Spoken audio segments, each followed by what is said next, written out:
So guys, good day to us all po. God bless us all. And to God be the glory po ulit. Season 25 po, continuation, part 9. Guys, maraming salamat po sa inyong lahat na magtatry tapusin ng bawat part ng season ko na to. Ang context po ng season ko na to ay life lesson motivation din po, POV. Tapos po yung pong mga awareness, yung pong preparedness na dapat din po nating pag-aralang i-memorize para po sa paparating na isa sa climax ng Great Tribulation. Tungkol po ito dun sa 3 days of darkness. Yan po yung context ng content ko na to. Sana po ipagtsagaan nyo pong simulan mula part 1, mula unang segundo hanggang final part sa pinakahuling segundo. Maraming salamat po sa inyo. Ingat po tayo palagi and God bless us all po, and always remember guys na faith is the completeness of love, hope, good deeds.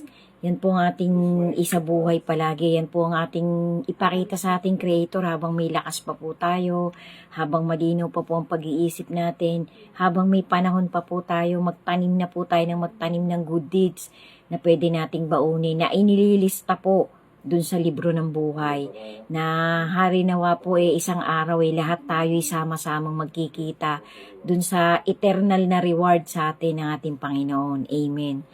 So, ito po yung sunod. Bali, part 9 na po to guys. Part 9 ng season 25, What is Written Truly Happen. Thank you so much po talaga sa lahat ng magtatapos ng content ko na to.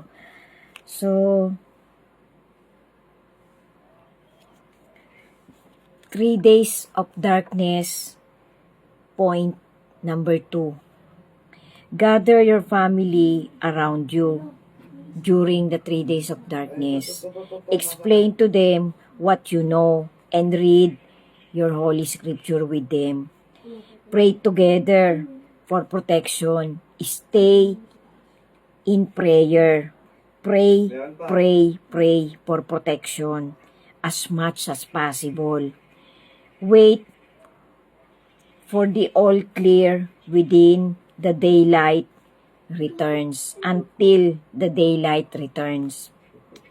Then, seek out others Christians. Important, you may have a family member that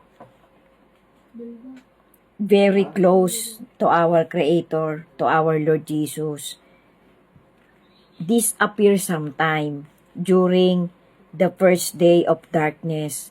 Don't freak out. It is a good thing. You will be informed of this by an angel that will appear to the rest of the family inside your house. When it happens, don't go outside looking for that particular person of your family member that might be disappeared during the first day of darkness. The Lord, our Creator, our Lord Jesus, has taken that particular person who is one of God's elect away to a safe place for a special training and edification. Not to worry that that person will return after the 3 days has ended. You will see that loved one again. Follow their instruction to the letter and everything will be fine. So guys, isa po yan sa ipinapaalala sa atin na kung sakasakali pong mangyari yung 3 days of darkness na may isa o dalawa sa ating family member ang biglang mawawala, itinago po yun ng isang angel, ng messenger ng ating Panginoon. Para po sa isang designated na task na gagawin niya kasi elect po siya, chosen po yun yung taong yun. Basta mag-pray daw po tayo ng mag-pray. So another part po of the 3 days of darkness.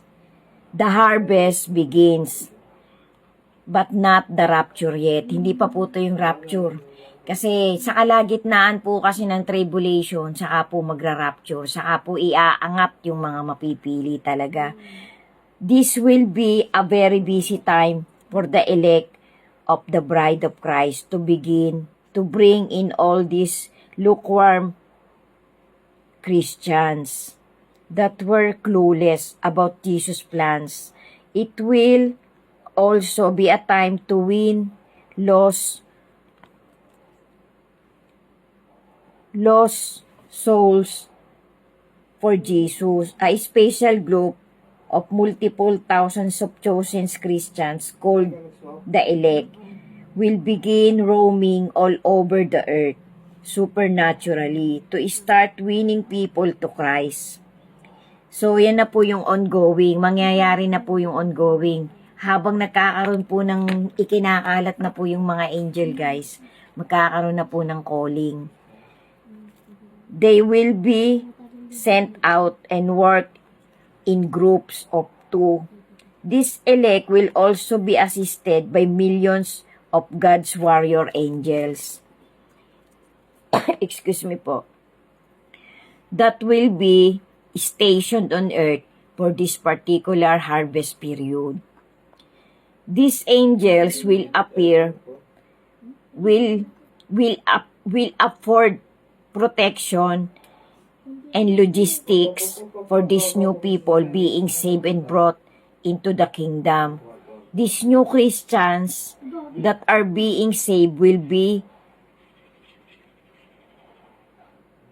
ushered to safe locations around the world to wait for the end of the particular harvest period.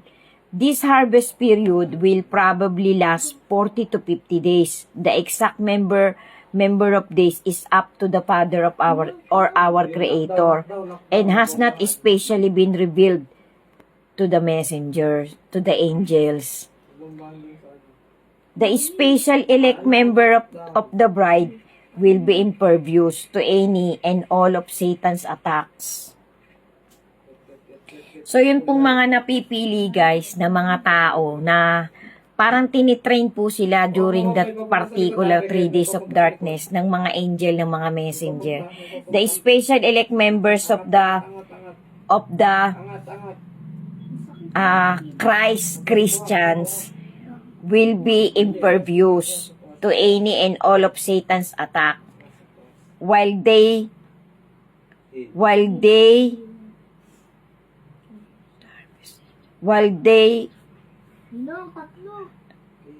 being saved the harvest around the world. These ones can travel of light speed, arriving everywhere instantly. Good people everywhere around the world will recognize the chosen ones by sight. They will glow with their new glorified bodies, given to them personally by Jesus Christ, people that want to be saved or redeemed and want to know Jesus as their personal Savior will